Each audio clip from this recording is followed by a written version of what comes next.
सर्दियां आ रही हैं, सर्दियों में हम देखते हैं पोल्यूशन बढ़ता है। पोल्यूशन को सर्दियों में पोल्यूशन को कम करने के लिए एक 15 पॉइंट विंटर एक्शन प्लान बनाया है।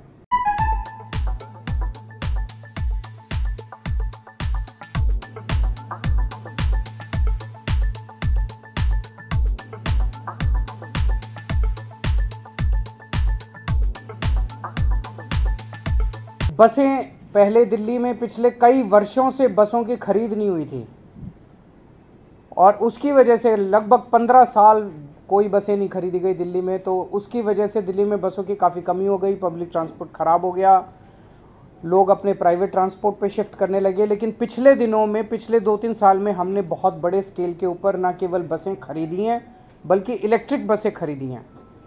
तो आज दिल्ली में, आज तक के दिल्ली के इतिहास में सबसे ज़्यादा बसें दिल्ली में हैं। 7,135 बसें अभी दिल्ली की सड़कों पे हैं।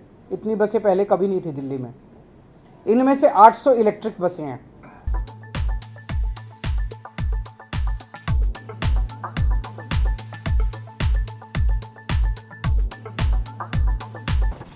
अब हम आते हैं इस साल के विंटर एक्शन प्लान पे। 15 पॉइंट विंटर एक्शन प्लान है।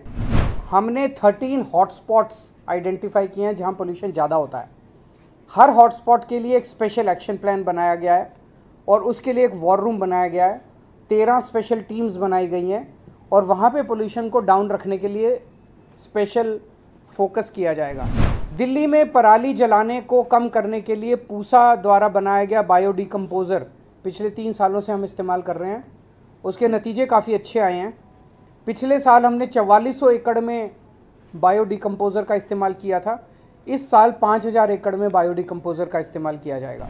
डस्ट पोल्यूशन को कम करने के लिए कई सारे स्टेप्स उठाए हैं।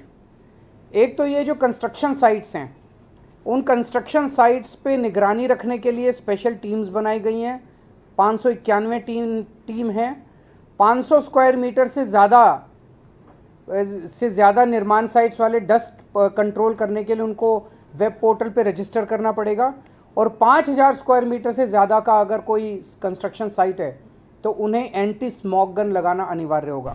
सड़कों पे भी जो सफाई करते टाइम धूल उड़ती है उसके लिए 82 मैकेनिकल रोड स्वीपिंग मशीन्स लगाई गई हैं। 530 वाटर स्प्रिंकलिंग मशीन लगाई गई हैं और 258 एंटी स्मॉग गन सड़कों के ऊपर चलेंगी विंटर के दौरान। जो व्हीकल से पोल्यूशन होता है उसको कंट्रोल करने के लिए PUC सर्टिफिकेट्स की जांच करने के लिए और 10 साल से पुराने डीजल व्हीकल और 15 साल से पुराने पेट्रोल व्हीकल्स को प्रतिबंध के कंप्लायंस के लिए 385 टीम्स गठित की गई हैं। जो कंजेस्टेड एरियाज़ है जहाँ ट्रैफिक ज़्यादा रहता है, वहाँ पे व्हीकल खड़ा हो जाता है और व्हीकल खड़ा होकर वहाँ पे पोल्यूशन करता है, ऐसे 90 सड़कों की पहचान की गई है और वहाँ पे ऑल्टरनेट रूट्स प्रोवाइड करे जाएंगे। उसको प्रचारित किया जाएगा कि आप इसको अवॉइड कीजिए, इस सड़क को आप यहाँ से निकल सकते हैं।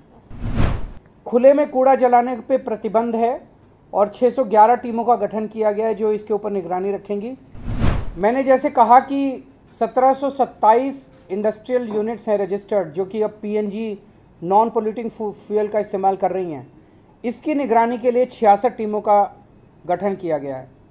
एक ग्रीन वॉर रूम बनाया गया है 24 घंटे जिसके ज़रिए निगरानी रखी जाएगी। ग्रीन दिल्ली ऐप जो लॉन्च किया गया था उसका बड़ा सक्सेसफुल रिस्पांस रहा है। 3 साल पहले लॉन्च किया गया था। इसमें लगभग 70,000 शिकायतें आईं जिसमें से 90% 63,000 शिकायतों का निपटारा कर दिया गया है। हम दिल्ली के लोगों को अपील करेंगे कि एंड्रॉयड और iOS के ऊपर ये ग्रीन दिल्ली ऐप है उसे ज़रूर डाउनलोड करें और कहीं भी किसी भी तरह की अगर दिल्ली में प्रदूषण करती हुई एक्टिविटी दिखाई दे उसको इस ऐप पे भेजें, हम उस पर तुरंत कार्रवाई करेंगे।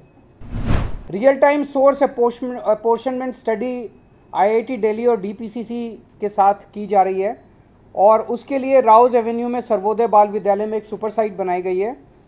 उसके जो डेटा है उसके साथ उसको इस्तेमाल करके हम जगह जगह एक फोकस्ड तरीके से एक्शन बना कर पाएंगे। पटाखों के ऊपर फिर से इस साल प्रतिबंध लगाया गया है और ग्रीन कवर बढ़ाने के लिए टोटल 1 करोड़ से ज़्यादा नए पौधे लगाए जाएंगे जिसमें से 52 लाख पौधे दिल्ली सरकार लगाएगी। इको वेस्ट के लिए, ई वेस्ट के लिए 20 एकड़ ज़मीन पे होलंबी कला में एक ई वेस्ट पार्क बनाया जा रहा है और उसमें गति तेज लाने के लिए कंसल्टेंट की नियुक्ति कर दी गई है। जन जागरूकता अभियान चलाया जाएगा जिसमें run against pollution, red light on, गाड़ी ऑफ, ये सब कैंपेन्स चलाए जाएंगे। Centre for science and environment का डेटा बताता है कि दिल्ली में जो पोल्यूशन है वो 31% दिल्ली के इंटरनल सोर्सेज की वजह से है और 69% जो है वो बाहर के सोर्सेज की वजह से है। तो बाहर के आसपास के स्टेट से हमारी अपील है कि जितने दिल्ली में व्हीकल्स आते हैं वो CNG के ऊपर करें। दिल्ली में आसपास के जो एरियाज़ हैं, दिल्ली के NCR के एरियाज़ हैं, वहाँ पे पोल्यूटिंग फ्यूल वाली इंडस्ट्रीज़ को PNG में शिफ्ट किया जाए। ईंट भट्टे वाले जो हैं, ईंट भट्टे को जिगजैग टेक्निक होती है जिसमें पोल्यूशन नहीं होता, उस पर शिफ्ट किया जाए। 24 घंटे बिजली अगर होगी NCR में तो डीजल जनरेटर की ज़रूरत नहीं पड़ेगी, वो भी किए जाएँ। NCR एरिया के अंदर भी पटाखे के ऊपर पूर्ण प्रतिबंध होना चाहिए। और जो ग्रैप है, आखिरी पॉइंट, ग्रैप को पूरी शिद्दत के साथ लागू किया जाएगा। अब ग्रैप में CAQM के ज़रिए और सेंट्रल गवर्नमेंट के अन्य एजेंसीज़ के ज़रिए 3 दिन बाद का वो पता चल जाता है, ये पूर्वानुमान फोरकास्ट होता है, तो उसके बेसिस पे ग्रैप को लागू किया जाता है जिससे कि पोल्यूशन को पहले से कंट्रोल किया जा सके।